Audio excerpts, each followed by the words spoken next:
final do século XIX, o Brasil, um país agrário, o movimento sindical era nulo. A história do movimento sindical brasileiro nasce com a transição da nossa sociedade agrária para uma sociedade que começava a ser industrializada. Tem a ver diretamente com a presença da população imigrante, sobretudo a espanhola e a italiana, e o nosso movimento sindical, na verdade, nasce com o movimento anarquista, justamente na transição do século XIX para o século XX. Ao mesmo tempo, e pouca gente dá importância a isso, também existia uma movimentação socialista nesse mesmo período. E em 1890 começa o primeiro marco do movimento sindical brasileiro, que foi a fundação do primeiro partido operário. E as duas cidades básicas desse movimento eram o Rio de Janeiro e São Paulo, por questões óbvias, o Rio, a capital, então capital da República, e São Paulo, que já despertava como cidade economicamente importante. Em 1906, o Brasil vive o primeiro Congresso Operário Brasileiro e nasce a primeira entidade nacional brasileira. Tá? E aí o movimento vai se estabelecendo. Só a cabeça, só para não molhar muito. É bastante importante ressaltar o período entre 1917 e 20, 100 anos agora da Revolução Russa. Em função da Revolução Russa, você teve uma sequência de greves em todo o mundo, inclusive no Brasil. Então, entre 17 e 20, as grandes greves anarquistas que paralisaram São Paulo e Rio de Janeiro, né? São Paulo chegando a paralisar o Porto de Santos e, né, em 22, a criação do Partido Comunista Brasileiro. E com a criação do Partido Comunista Brasileiro, você tem uma passagem importante do comando sindical brasileiro, ou da influência maior dentro da luta sindical brasileira. Os anarquistas acabam perdendo espaço e o Partido Comunista passa a ter a influência maior sobre a organização do movimento sindical brasileiro. E aí, obviamente, é interessante a gente chamar a atenção para isso. A partir do momento que o Partido Comunista implementa uma luta sindical reivindicatória e pedindo nada demais, diminuição da jornada de trabalho, né? Regulamentação do trabalho infantil e feminino, salário mínimo, lutas tradicionais do movimento operário em todo o mundo, né? É interessante notar que a burguesia brasileira de então sente a necessidade de organização e cria um movimento militar, político, tenentismo, que também vai explorar reivindicações de modernização brasileira. E aí vem os anos 30. Com os anos 30, a ascensão de Getúlio Vargas ao poder. E aí, então, o movimento sindical brasileiro parte para uma etapa bastante interessante para a gente entender certas coisas que acontecem hoje. É feito, na verdade, um pacto corporativo de influência fascista, claramente no governo Vargas, de concessão ao trabalhador de algumas migalhas, que não são desprezíveis, mas também para quê? Para que houvesse uma certa paz social no país, uma conciliação entre o capital e o trabalho. E nessa circunstância vai nascer nos anos 40, né, a famosa CLT. Com isso, a Justiça do Trabalho, com isso uma regulamentação de leis mais favoráveis, mas não percam essa visão, numa clara conciliação entre o capital e o trabalho. E detalhe, uma legislação que tinha validade claramente para onde? Para o trabalhador urbano. Porém, mesmo com essa conciliação, não era uma carta libertária que dava ao trabalhador a sua emancipação total. Mesmo assim, em 47, ou seja, já teoricamente um país o quê?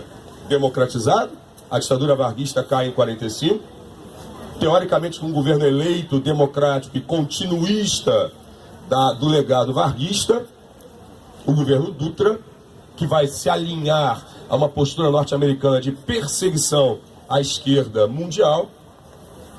Em 47, além do PCB entrar na ilegalidade, você tem claramente o quê? A perseguição ao movimento sindical. Mais de 400 entidades sindicais sofrem intervenção sobre, né, as suas liberdades de atuação no Brasil.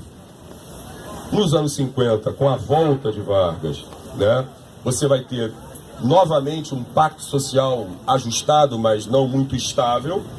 Mas há de se destacar a organização sindical no campo, o nascimento das ligas camponesas, bravas ligas camponesas que começam um trabalho de conscientização. Anteriormente tinha existido o Bloco Operário Camponês, mas as ligas camponesas começam um trabalho de conscientização do trabalhador do campo, que é muito mais difícil.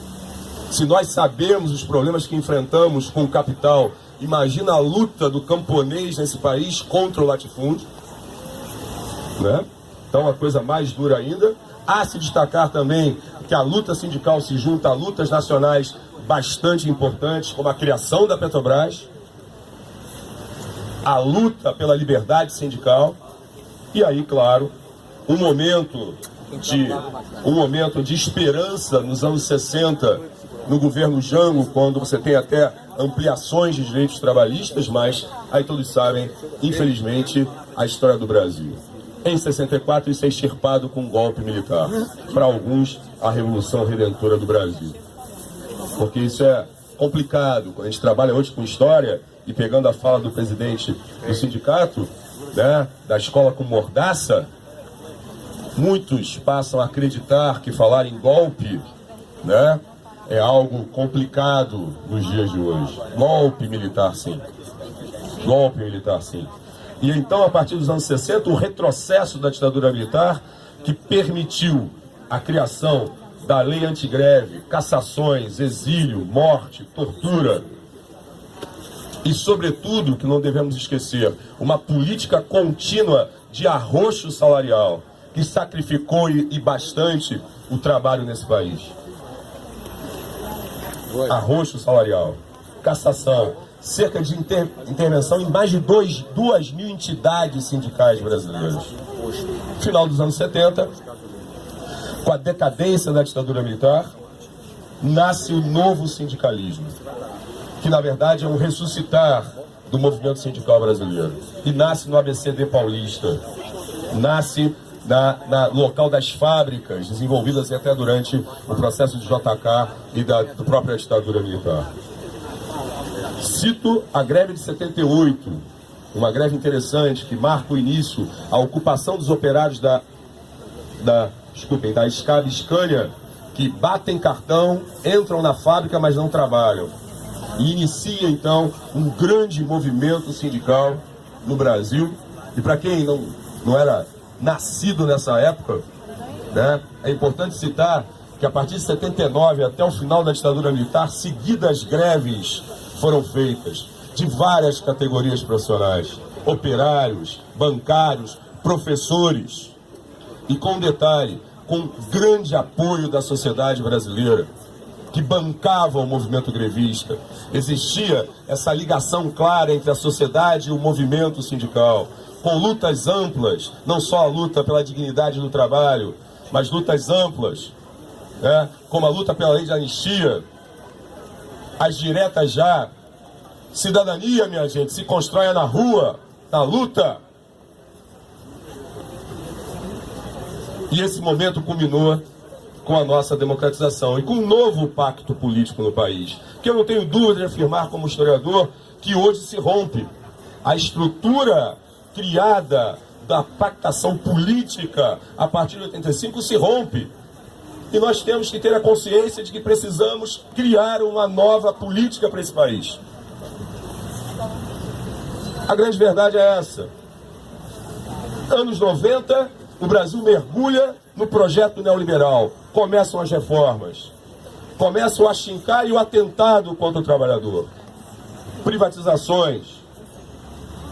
Tivemos uma doce ilusão, como eu gosto de chamar, no início do século XXI.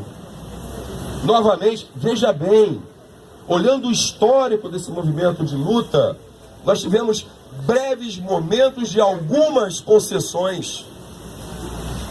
Então eu chamo a atenção para isso. No século XXI, no início do século XXI, com o projeto, né, petista de poder, o que tivemos foram algumas e pequenas concessões, mas que fizeram tanta diferença. E que hoje, esse governo sem voto, esse governo sem legitimidade, acha que é muito e quer tirar. acha que é muito e quer tirar. Então a gente precisa visualizar essa situação. Porque quando se fala que o que está acontecendo hoje no Brasil é a modernização das leis trabalhistas, na verdade, estamos entrando num caminho sem volta. Essa modernidade vai significar um enfraquecimento ainda maior do trabalho. Ainda maior do trabalho. Então a gente tem que ter essa consciência clara. Essa consciência clara. E me deixa muito otimista esse renascer das ruas. Num dia chuvoso, você vê presente várias gerações buscando um caminho novo. Que não é esse, com certeza, não é esse que está aí.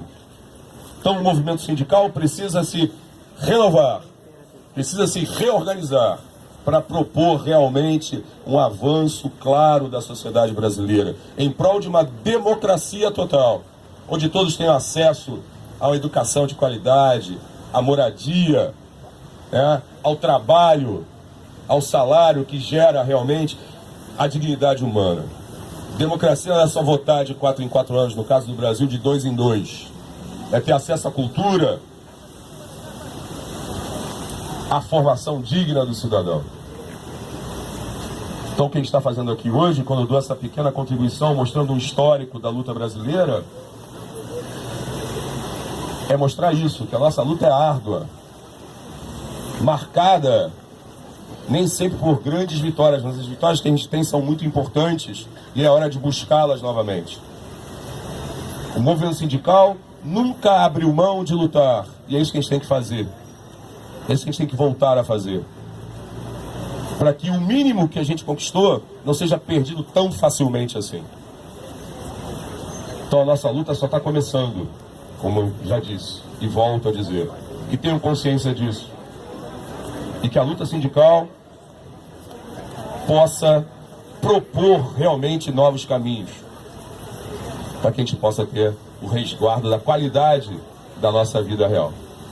Gente, dei essa pequena contribuição, nem sei quanto tempo eu comi, mas acho que eu tinha 15 minutos para falar. Fiz um breve histórico da nossa luta sindical. E eu espero que vocês possam buscar mais informações e realmente conhecer o que está acontecendo no Brasil de hoje. Porque, infelizmente, vivemos o período da contra-informação ou da desinformação. Então é muito importante que possamos ter acesso a uma visão crítica, real e que seja justa. E que seja justa. Muito obrigado.